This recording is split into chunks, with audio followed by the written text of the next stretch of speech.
Olá, pessoas, novamente vamos voltar, né, da continuidade. A Segunda Guerra Mundial, a gente já falou sobre algumas questões, né, a gente já falou sobre o que foi a guerra, contextualizou sobre a guerra, né, uma imagem ilustrativa, os antecedentes que deram origem à guerra, a gente falou sobre a guerra civil, aí nesses antecedentes a gente especificou algumas coisas, então aqui eu expliquei para vocês, né, o que foi a Guerra Civil Espanhola, as consequências que ela trouxe, o que foi o Pacto Anticomunista, a expansão alemã, o corredor polonês, as alianças militares que aconteceram nesse período.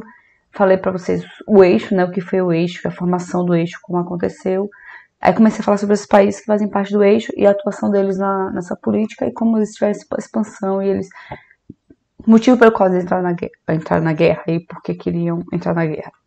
Falei da Itália, falei do Japão também, dos interesses japoneses, interesses italianos ao entrarem na guerra. E a gente parou na Alemanha. Então, vou dar continuidade em relação à Alemanha. Então, a Alemanha, por que ela vai entrar na guerra? Primeiro, como é que ela vai se estabelecer na guerra? Nós vamos ter a crise econômica, aquela crise econômica que assolou todo mundo em 1929, mas antes disso você teve a ideia da perda da Primeira Guerra Mundial, né? Então você tinha milhões de desempregados na Alemanha, aí começou a ter as revoltas, as angústias. A solução achada foi a industrialização, principalmente depois da de Hitler. Aí você tem a industrialização, o principal setor que iria ajudar nessa industrialização era o de armamentos e equipamentos bélicos, no caso aviões de guerra, navios, tanques, etc. Exatamente era a solução para o problema da Alemanha, era essa expansão industrial. Aí você tinha aquele sentimento de humilhação, né, que a gente conversou várias vezes sobre o Tratado de Versalhes, então você tinha várias dessas relações, e você teve então a perda de colônias, você teve a perda da parte do território nacional, a obrigação de pagar indenização milionária, né, aos países vencedores da Primeira Guerra Mundial. Tudo isso fez com que a Alemanha se sentisse muito humilhada. Além de, abandonou a Sociedade das Nações e reestabeleceu o serviço militar e reequipou as Forças Armadas. E além disso, também o adversário dizia que ele não podia ter tanta quantidade de armas e nem a quantidade de número de exército, ele foi bem restringiu. Mas aí ele ligou e falou, tá todo mundo em crise, todo mundo na miséria, vamos tocar a bola pra frente. Então ele começou a se armar novamente, começou a investir em indústrias bélicas para poder gerar empregos e poder fazer a economia girar novamente. Passou a ser a mais poderosa da Europa em termos de industrialização, em termos de armamentos bélicos, em termos da própria estruturação dela em relação ao seu exército em si, né? Aí, lembrando que a gente já falou sobre essa questão do nazifascismo na Alemanha no vídeo aulas anteriores sobre o nazifascismo. Tá por aí o vídeo aula no canal. Hitler, então, colocou em prática o plano da Grande Alemanha, né, da Alemanha de ser superior, ser poderosa e de dominar tudo. Criou a ideia do pan-germanismo, que eu já falei para vocês também, que é a união de todos os povos com a língua alemã. É como se todos tivessem a mesma origem, então todos deviam viver na mesma sociedade, na mesma nação. Lançou-se em 1936 a 39 a conquista do espaço vital. Então, ele determinava o que era importante para o país. Então, o espaço vital é aquilo que era importante para o país. Era o espaço que vai determinar quais são as regiões, quais são as pessoas, as populações, a nação, o sentimento de nação. E ocupou a Remânia e anexou a Áustria e a região dos Sudetos. Hitler estimulava o nacionalismo exacerbado e o expansionismo, como a gente falou na ideia do nazifascismo. Culpava o Tratado de Versalhes e a Convenção Internacional de financistas judeus pela miséria alemã, pela destruição alemã. O programa dele baseava-se basicamente, ele baseava na relação da recuperação de regiões antes pertencentes à Alemanha, porque era rico em matéria-prima. Então, na Primeira Guerra Mundial, que a Alemanha roubou um bocado de território, então, eles achavam que eram deles, perderam esse território na Primeira Guerra Mundial, Hitler quis de novo esses territórios e acabou novamente. A ideia dele, a expansão era essa, porque esses territórios eram ricos em matérias-primas. Então, para eles era muito útil, muito interessante ter esses espaços. Você tem a conquista de novos territórios, né, ricos em matérias-primas e de povos inferiores. Lembrando, ele chamava os povos de inferiores, porque por causa da supremacia ariana, eles se achavam os descendentes originais dos povos germânicos, que os primeiros ocupantes daquela região. Então eles achavam que eram superiores a todos os outros. Aqui é um cartaz, né, de propaganda. Lembra que eu falei, nazismo, fascismo e totalitarismo, o governo totalitarista, eles vão adorar propaganda. Olha para essa propaganda. Esse é o cartaz do Ministério da Propaganda da Alemanha, de autor desconhecido, em 1916. Parte da campanha para transformar Adolf Hitler numa figura messiânica. Mais uma vez, qualquer semelhança não é mera coincidência. Então, observamos as posturas que estão acontecendo. Vamos ser críticos em relação não à ideia partidária, mas às posturas. A pintura que remete às margens barrocas de Jesus Cristo retrata o alemão como herói santo. Gente, tem várias figuras aqui elementares que vai trazer essa ideia. Primeiro, a postura que ele tá, é com a ideia de você trazer essa bandeira, você levantar, é como se tipo, eu vim salvar a pátria. Você vê que os heróis fazem muito essas relações. Olha isso aqui, ó.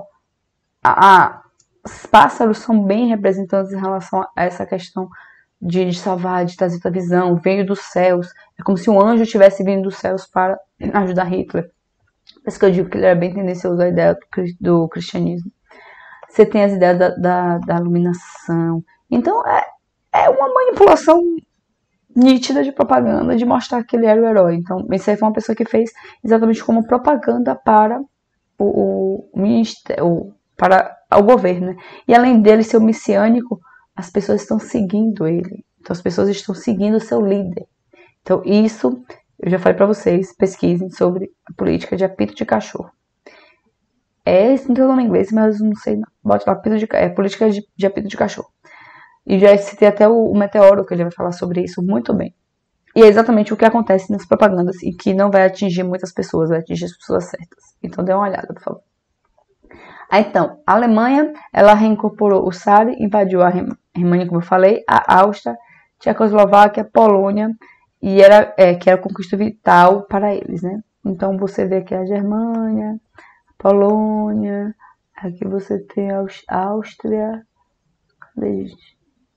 Aí tem esse território. Vocês olham o território bonitinho, porque aqui tá muito pequenininho. Mas vamos lá. A ideia dele vai conseguir conquistar esses territórios todos aqui.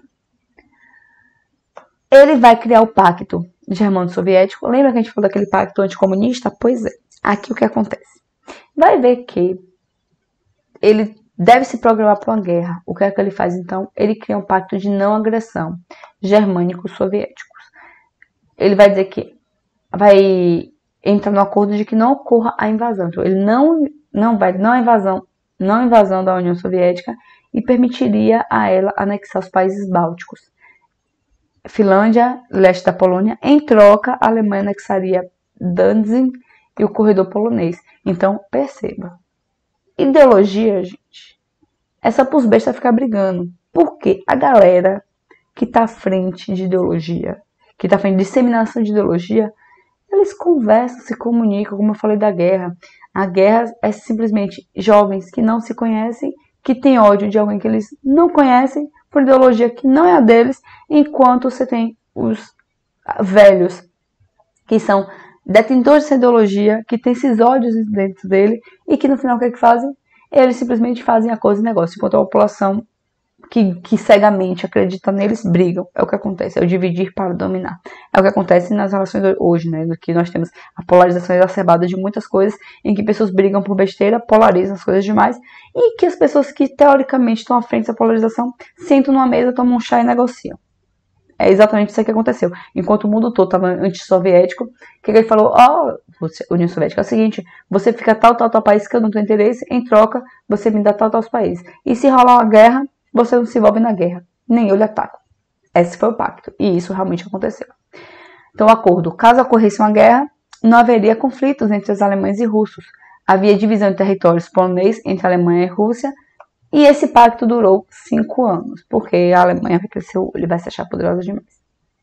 Então, aqui é a ideia, né, de como era e de como está sendo agora. Vermelhinho, soviéticos, e azul, germânicos. Então, exatamente a área que eles queriam, você tinha o domínio, né? Soviético, influência soviética, influência germânica e outros territórios. Aí o mapa 2, você tem exatamente os anexos soviéticos de rosa, esse azulzinho é a ocupação germânica, e esse aqui é a relação da Germânica, que era a Polônia. A Polônia não existe mais, tá vendo? Você tem a União Soviética aqui, você tem a influência soviética, ele conseguiu o corredor polonês ficar nessa região, e conseguiu outros territórios também. O pacto deu certo. Então aqui, primeiramente, você tem esses conflitos, né? Você teve as juras de amores e depois a declaração da guerra. E eles vão entrar em processo de guerra. Aqui a Alemanha, aqui a gente vai mostrar, tá mostrando a expansão, né, que é como aconteceu. Nós temos então a Alemanha, ela começa a expandir por todos os lados, ela quer realmente aumentar esse território e ela consegue aumentar esse território. Enquanto a Rússia, ela, com o acordo que ela fez com a União Soviética, como ela fez com Hitler, com a Alemanha, então ela vai exatamente ter isso aqui, entendeu? Aí ele vai invadir alguns territórios e vai ter os aliados, né? Aqui o aliado, aqui essa região aliada, aí você vai ter o que ele vai ocupar, ele vai chegar a ocupar a Bélgica, ele vai chegar a ocupar a França, a Noruega, então ele vai começar a ter vários processos. E a Alemanha, inclusive, vai derrotar também o Reino Unido. O conflito em si. Então a gente falou de Alemanha, a gente falou de Itália, a gente falou dos seus países principais, que é o que ajudaram a fomentar mais a guerra, né? Enquanto os países, Inglaterra, França, ainda estava debilitada com a outra guerra e não achou melhor não ter a guerra, deixou solto. Então, deixou solto, a Alemanha se espalhou bonito. E depois eles tiveram problemas sérios para controlar essa expansão alemã, né? Então você tem nações democráticas, a França e a Inglaterra, eles estavam em processo democrático, eles não eram ditaduras como os outros países, como a Inglaterra e a Espanha. Inglaterra, Espanha, Portugal e a Alemanha já eram países ditadores, né? A princípio não reagem às primeiras anexações alemãs, mas deixaram, não vamos entrar na guerra. Acharam que serviria de bloqueio contra o comunista. Então, pense aí, a ideia de que para não perder meu braço, eu vou deixar meu dedo gangrenar e cair. Vou deixar o dedo aqui se contaminar todo, porque ele vai cair. Quando ele cair, minha mão não vai ser atingida. Só que não, né? Não existe isso. Se você dá gangrenou aqui, ferrou. Se você não tirar e deixar ele apodrecer, você apodrece tudo. Aí, só que depois eles não tiveram forças com os países militaristas, ocuparam, após a ocupação da Tchecoslováquia pela Alemanha e sua exigência pela cidade de Danzig, na Polônia. Então, depois de eles verem o que estava acontecendo, perceberam que a Alemanha estava realmente muito se expandindo demais. Então, o que acontece? Então, você tem... A gente não em Polônia. Então, o que acontece? Você tem a Inglaterra e a França, elas garantem o apoio à Polônia, porque se o bicho está pegando pro lado deles, se eles deixarem a Alemanha tomar conta de tudo, vai ferrar com tudo. Caso a Alemanha invada a Polônia, eles iriam apoiar a Polônia, né? Declarar apoio à Polônia. E lógico que vai acontecer, né? Paralelo a isso, em 1931, então, como a gente já tinha comentado, o Japão ataca a China pela Manchúria. Em 1935, a Itália conquista a Etiópia e surge o Comintern, que é a barreira contra o nazifascismo. Agora você vai ter uma barreira, além da barreira contra o comunismo, uma barreira contra o fascismo também. São acordos dirigidos pela própria União Soviética. Olha como é maluco, por isso que eu digo, às vezes a gente fica numa cegueira com ideologia, mas no final, eles são amigos, são inimigos, brigam, fazem parcerias, e tá bem, não tá, e de hora tá brigando, outro não tá, então é muito complicado a gente ver que a galera quer estratégias para se beneficiar, então não importa a ideologia, não importa quem siga, eu quero o meu benefício. Aí em 1936 você teve a Guerra Civil Espanhola, que a gente já conversou, a ofensiva anti o nazifascismo, que então o que acontece? O eixo ele vai ser contra o projeto da União Soviética. Hitler invade a Alemanha. 38, tentativa de Hitler de unir todos... Eita, gente, desculpa, tem um bocado de rimo aqui. Todos os povos germânicos em um único império. Vai ter, então, a ideia da Grande Alemanha, anexação da Áustria e dos Sudetos. A Tchecoslováquia se mobiliza também para se unir a esse processo. Os aliados deram início à questão diplomática. Os aliados vai ser, então, a Itália, a França, vão tentar negociar pacificamente, criando a Conferência de Munique. A Alemanha, aí eles falam, beleza, ó, para você acabar com sua seu expansionismo, sua megalomania de querer tudo, a gente vai fazer o seguinte, a gente vai ceder para você o território da Tcheco, o território tcheco. Então vocês vão ter esse território e vocês ficam tranquilos, né? Só que não. Hitler vai dizer, ótimo, maravilha. Vai fazer o que depois? Ele vai simplesmente invadir o resto do território tcheco. Então ele vai aumentar os expansionismos. Já estão dando uma mão mesmo, o que é o braço para quem já deu a mão? Hitler não pressiona a Polônia e construiu uma ferrovia até a Prússia Oriental. Hitler exige a devolução dos territórios alemães dos poloneses. Então ele vai querer que os poloneses devolvam o território que era dele, que foi anexado naquele processo do processo anterior. Então perceba que nós temos já o processo todo aqui, a cronologia. 31 até 39, você vai ter esse processo de negociação diplomática. Quando está em 39 a 41, o eixo começa a ter suas invasões, começa a ganhar. Você acha que ele ia ficar quietinho? Não. Ele começou a invadir os territórios. Então ele vai conquistar o norte da França, Iugoslávia, Polônia, Ucrânia, Noruega e território da África do Norte. Então ele vai aumentar consideravelmente o seu império. O Japão anexa a Manchúria, o território dele. A Itália conquista a Albânia e territórios da Líbia. Em 41, o Japão ataca Pearl Harbor. Lembrando que Pearl Harbor ficou no Havaí, que a gente mostrou ali na fotinha. Senão vocês voltam nos slides atrás, que tem o mapinha que tem o Havaí. Aí é quando os Estados Unidos entram na guerra. Para a sorte dos aliados e azar do eixo, os Estados Unidos entram na guerra. Mas acho que já devia querer entrar há muito tempo. Dizem as más línguas, adoro essas teorias de conspiração, vocês sabem disso, que Pearl Harbor foi um ataque que o próprio Estados Unidos atacou sua base para poder entrar na guerra. Por quê? A população não queria que os Estados Unidos entrassem na guerra, tava uma série de manifestações para não entrar na guerra, só que ele queria porque tinha uns benefícios muito grandes se ele entrasse na guerra. Como ele teve o primeiro benefício, né? Que ele ficou maravilhado com tudo que ele recebeu. Então dizem que porque assim, quando aconteceu, os navios estavam embarcados, estavam atacados, não tinha muita gente lá, então foi alguns navios que foram invadidos, foram atacados pelo Japão, e foi o que aconteceu, foi o que deu o pontapé para que os Estados Unidos, o que eles precisavam para os Estados Unidos entrar na guerra, né? Então quando foi em 41, perceba que em 41 a Alemanha estava com quase toda a Europa sob seu domínio, então a Alemanha quis conquistar tudo. Aí quando foi de 41 a 45, o eixo começa a ter algumas derrotas e o início da tentativa frustrada de invadir a Rússia. Gente, mais uma vez. Eles não aprendem. Não invadam a Rússia, principalmente no inverno, não invadam. Por quê? A Rússia, como a gente sabe, tem temperaturas baixíssimas. Então quando eles tentam invadir a Rússia, o que acontece? O inverno rigoroso, é uma velha estratégia da Rússia e eles começam a perder muitos homens por causa disso. Aí o que acontece então? As invasões alemãs. Então a gente vê aqui, ó, tudo. Começou a Holanda, a Bélgica, a França. Então você tem todos esses países ali imaginados. É que ele acabou não invadindo, tipo, a Suíça de um modo geral. Mas ele realmente invadiu tudo que podia invadir. Tanto embaixo como em cima. Ele fez como a gente viu nesse mapa aqui, ó. Eita, esse mapa aqui. Ele fez uma invasãozinha, ó, de todo o território que ele queria. Entendeu? Então aqui tudo é dele agora. Meu. Norte aqui da África, meu. Até a França é minha. Vou tentar invadir até o Reino Unido.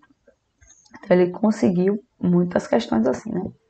Aí então a Alemanha, aqui nós temos a Alemanha quando era de 39, territórios anexados pela Alemanha, a Áustria e tal. Ocupação militar de 39 a 41.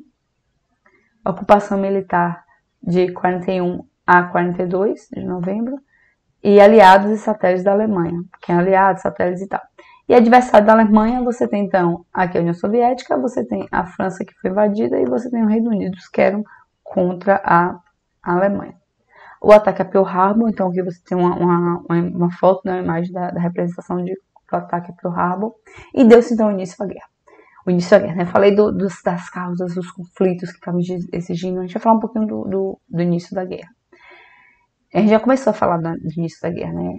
Então, em setembro de 19, Hitler invade a Polônia, Inglaterra e França então declaram guerra. Lembra que eu falei? A Inglaterra e a França falou, olha, se a Polônia foi invadida, se você for invadida, a gente entra junto com você. Então, a Hitler invadiu a Polônia, Inglaterra e França declararam guerra. Então, Hitler conquista a Polônia e marcou a perseguição dos judeus. Então, ele começou a perseguição intensiva dos judeus. Aí que você começou a ter exatamente o holocausto em si. Você começou a ter uma leva de judeus sendo transportados para os vários campos de concentração.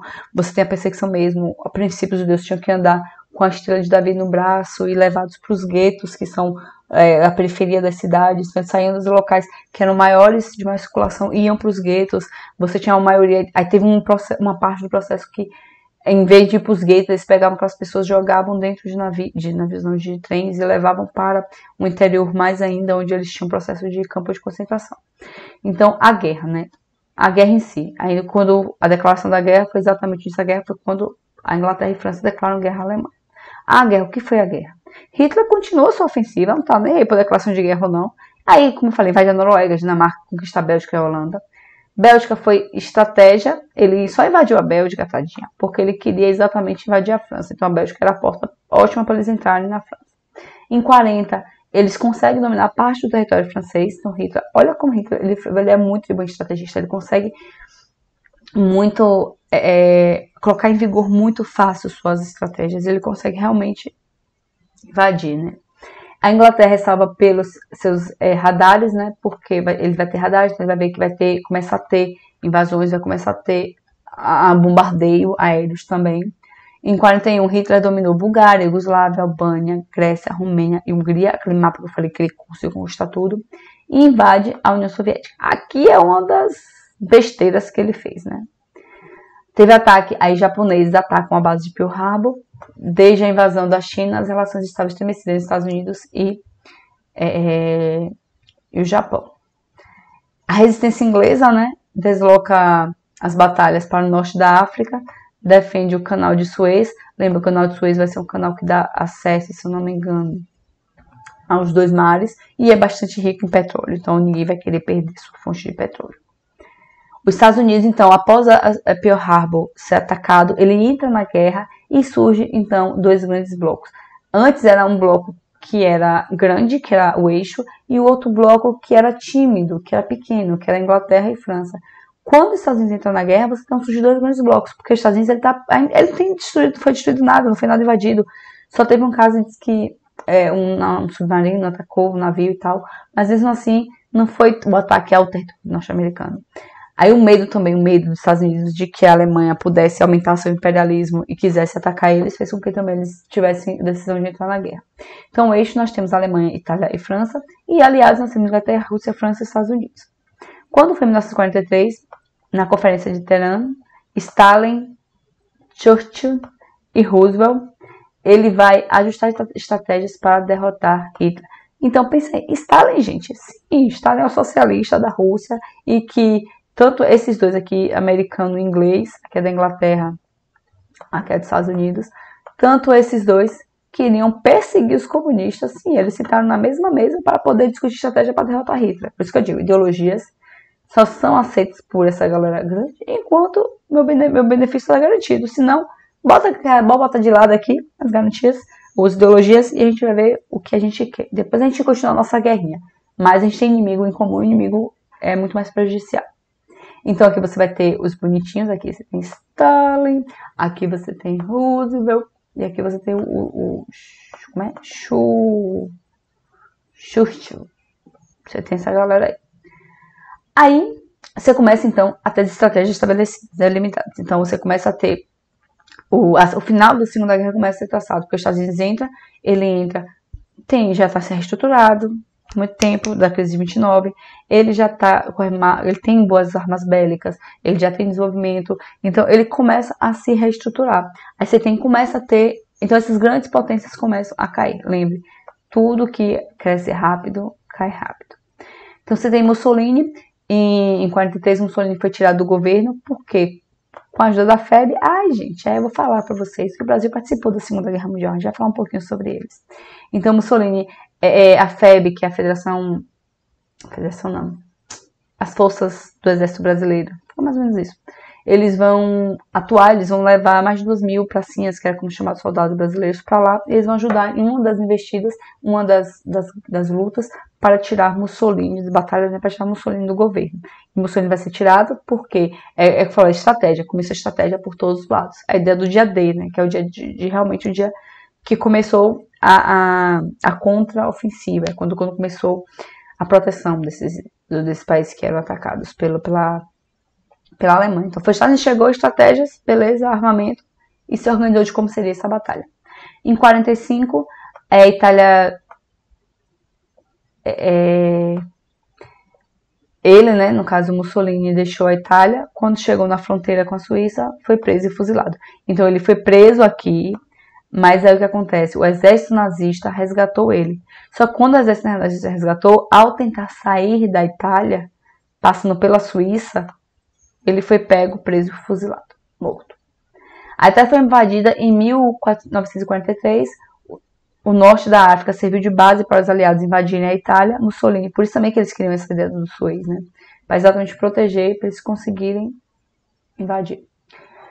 Mussolini cada vez mais dependia dos alemães, porque também, as constantes brigas e derrotas e batalhas e perdas de batalhas, ele começou a ficar cada vez mais pobre novamente, mais crise, então dependia mais dos alemães.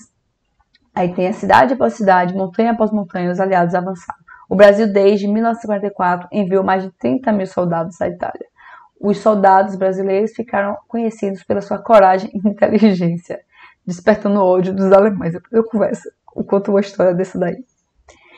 E fim do nazismo, né? Então o fascismo foi quando eles conseguiram se unir e tirar a Itália, o Mussolini da Itália, então a Alemanha já ficou mais isolada, excluída, e eles começaram a fazer,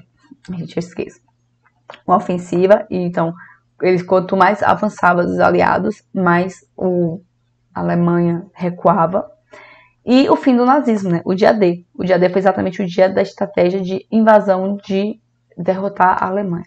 Em 6 de junho, foi recentemente, de 1944, maior operação aeronaval da história, com 155 mil homens, os Estados Unidos, Grã-Bretanha e Canadá lançaram-se nas praias da Normandia, França, a parte atlântica, né, do Oceano Atlântico, na França.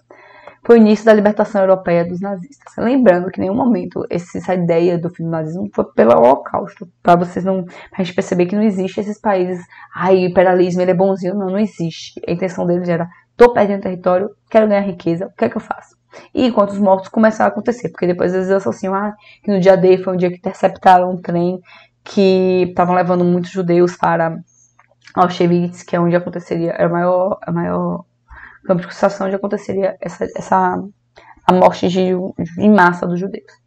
Então começou a derrota do eixo, né? A entrada dos Estados Unidos na guerra ajudou a definir a mudança de direção. Então foi os Estados Unidos. Então a pessoa digo, o Japão fez uma vacilada legal, porque os Estados Unidos entrou na guerra, quando entrou, acabou a chance de Hitler de supremacia ariana. Em 44, nós tivemos o exército americano desembarcando na Normandia com 36 divisões, 6.400 navios e milhares de aviões. Então foi bombardeio atrás de bombardeio, foi ataque atrás de ataque. O exército anglo-americano, no caso os ingleses com os americanos, bombardearam a Alemanha.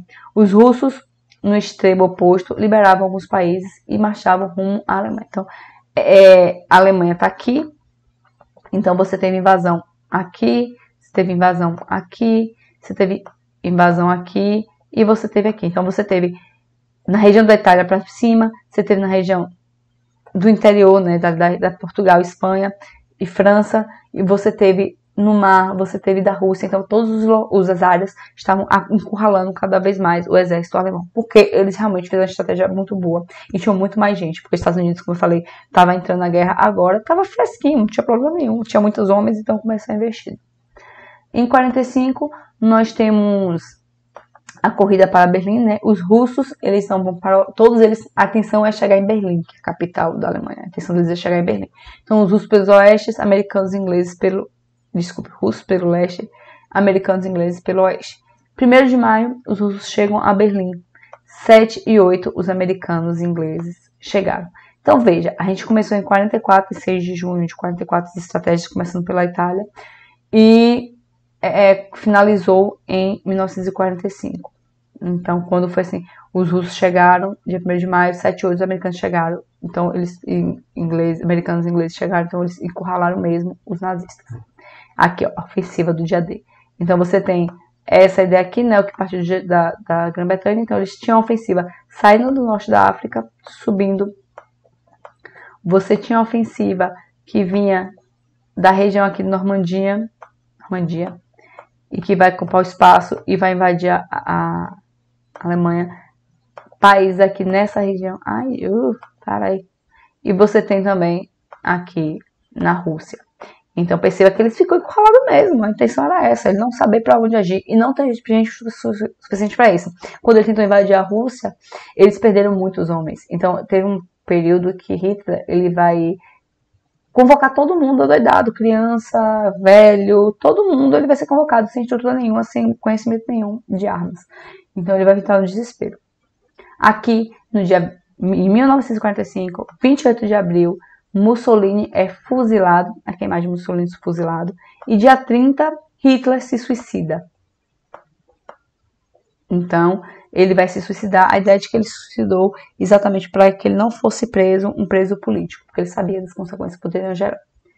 Aí a derrota japonesa, em paralelo, aí nós tínhamos também o japonês, né? E os americanos vão deixar barato? Não mesmo.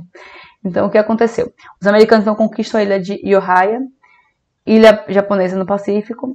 Os japoneses usam kamikazes, que são pilotos suicidas, pilotos que vão para os aviões exatamente para poder gerar essa ideia, né? Eles vão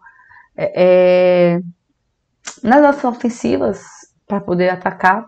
Aí os Estados Unidos vai e usa a bomba atômica. O primeiro ataque aconteceu em Hiroshima.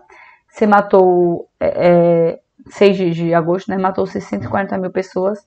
3 dias depois, 9 de agosto, atacou Nagasaki, que matou 70 mil pessoas. Por isso que você teve mais de 70 milhões de mortes nesse processo todo. Porque você percebeu que foi uma guerra bem violenta, cheia de estratégias novas também. Aqui é uma das bombas, né? A ideia da bomba atômica. Dizem que as que formam essa ideia de cogumelo são das piores, porque você tem a bomba aqui, só que tem um efeito onda. Esse efeito onda, ele vai chegar por todo o território. Então, o efeito onda é quando você joga uma pedra no lago e que ele faz assim. Entendeu? Que ele vai a circulação, em círculos. Então, se eu não me engano, foi você sentia o impacto da bomba a 100 quilômetros de diâmetro, né? Na questão, como eu falei, dessa onda, que você conseguia chegar até aqui, a bomba em si. Aqui é Nagasaki, então, uma potência da bomba, e a Hiroshima aqui. Aqui é a bomba de Hiroshima e a bomba de Nagasaki, as bombas que foram lançadas, né? Aqui foi uma consequência da destruição